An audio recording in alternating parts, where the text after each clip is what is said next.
আসসালামু আলাইকুম। শুভ সকাল। আপনারা দেখছেন এমআরএন নিউজ। আপনাদের সাথে আছি আমি মতিউর রহমান মোল্লা। গত কয়েকদিনের নাটকীয় ঘটনার পর বাংলাদেশের রাজনৈতিক দৃশ্যপট এখন সম্পূর্ণ নতুন এক মোড় নিয়েছে।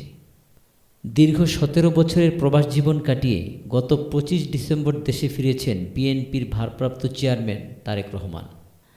তার এই প্রত্যাবর্তনকে কেন্দ্র করে সারা দেশে বিএনপির নেতাকর্মীদের মধ্যে নতুন প্রাণের সঞ্চার হয়েছে।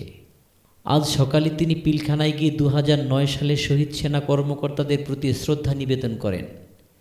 বিশ্লেষকদের মতে তারেক রহমানের এই সক্রিয় উপস্থিতি আগামী নির্বাচনের সমীকরণকে আমূল বদলে দিচ্ছে।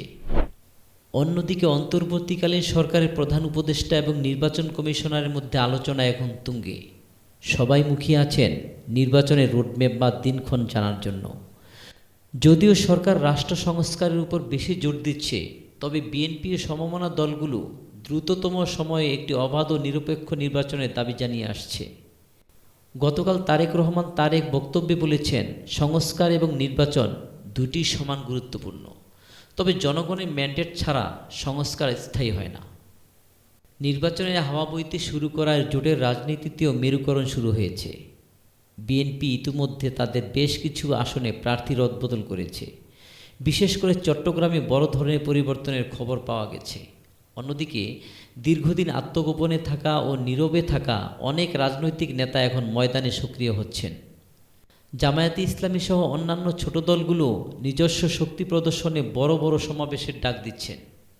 সাধারণ মানুষের প্রত্যাশা রাজনৈতিক দলগুলোর এই প্রতিযোগিতার জন্য সংঘাতের দিকে না গিয়ে একটি গণতান্ত্রিক পরিবেশ তৈরি করে। তবে রাজনীতির এই ডামাডোলের মধ্যে সাধারণ মানুষের বড় দুশ্চিন্তা দ্রব্যমূল্য ও আইন শৃঙ্খলা পরিস্থিতি। বাজারে নিত্যপণ্যের ঊর্ধ্বগতি রাজনীতির উত্তাপকেও হার মানাচ্ছে। অন্তর্বর্তীকালীন সরকার কি পারবে নির্বাচনের আগে সাধারণ মানুষের এই ক্ষোভ প্রশমন করতে? আর তারেক রহমানের নেতৃত্বে বিএনপি কি পারবে সব পক্ষকে আস্থায় নিয়ে একটি সুন্দর আগামীর পথে হাঁটতে? এসব প্রশ্নের উত্তর দেবে সময়। সুপ্রিয় দর্শক, বাংলাদেশের রাজনীতি এখন এক সন্ধিক্ষণে। ক্ষমতা পরিবর্তনের চেয়ে বড় প্রশ্ন হয়ে দাঁড়িয়েছে, নতুন বাংলাদেশ আসলে কেমন হবে? এই জিজ্ঞাসার উত্তর খুঁজতে চ্যানেলটি সাবস্ক্রাইব করে আমাদের সাথেই থাকুন। ধন্যবাদ।